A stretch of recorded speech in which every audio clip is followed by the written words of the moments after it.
وسارعوا إلى مغفرة من ربكم وجنة عرضها السماوات والأرض أعدت للمتقين الذين ينفقون في السراء والضراء والكاظمين الغيظ والعافين عن الناس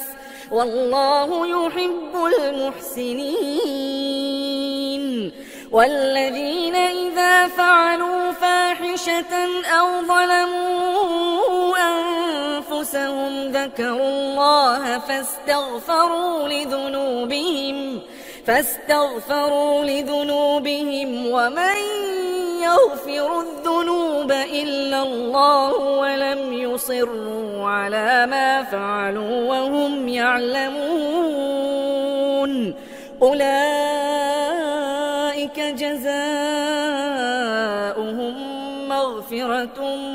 من ربهم وجنات تجري من تحتها الأنهار خالدين فيها ونعم أجر العاملين قد خلت من قبلكم سنن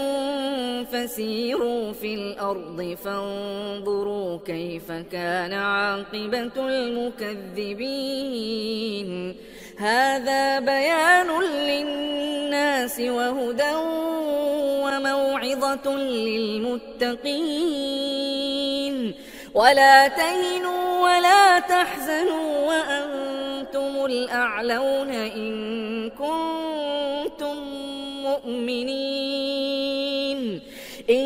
يمسسكم قرح فقد مس القوم قرح مثله وتلك الأيام نداولها بين الناس وليعلم الله الذين آمنوا ويتخذ منكم شهداء